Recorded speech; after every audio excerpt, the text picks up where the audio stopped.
পানিতে দুর্দান্ত সাঁতার কাটতে পারে এমন শার্ক তো অনেক দেখেছে, কিন্তু উঠতে পারে এমন শার্ক? হ্যাঁ, এই প্রথম। টম নামের এই লোক হাতে একটা ব্যাট নিয়ে বেসবল খেলছিল। হঠাৎ এক বিশাল উড়ন্ত শার্কের মাথায় ব্যাট বসিয়ে দিল। শার্কটা পড়ে গেল ছিটকে। আসল ব্যাপার হচ্ছে, ছোট্ট এক শহরে হঠাৎ শুরু হয়েছে এক বিশাল টর্নেডো, আর সেই ঝড়ে শত শত শার্ক উড়ে বেড়াচ্ছে আকাশে। শহরের সব ছাত্রছাত্রী ভয়ে পালিয়ে যায়।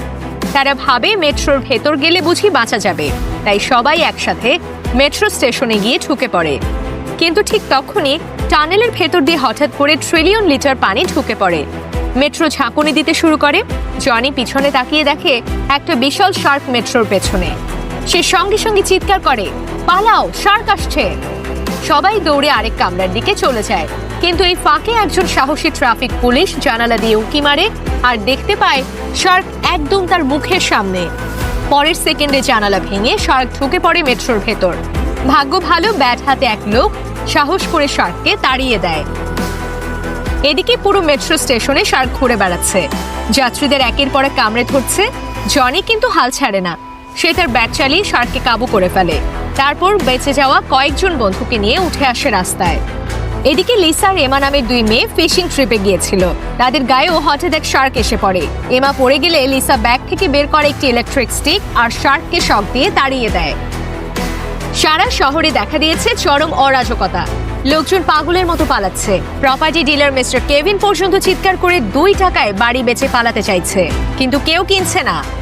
এই ফাঁকে এক বিশাল শার্ক কেভিনের গায়ে লাফ দিয়ে গিলে ফেললো তার আধা শরীর।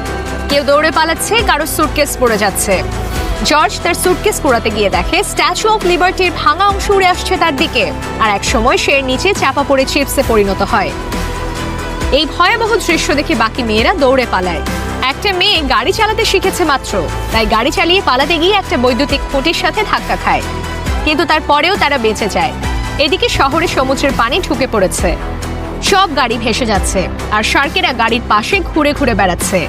তাই এখন সবাই দড়ির সাহায্যে দোল খেয়ে নিরাপদ জায়গায় চলাফেরা করছে। কিন্তু ওল্ড জো ঠিকভাবে দোল খেতে পারল না। তাকে ধরে ফেলে শার্ক। জনি এই দৃশ্য দেখে কষ্ট পায়, কিন্তু সময় নেই।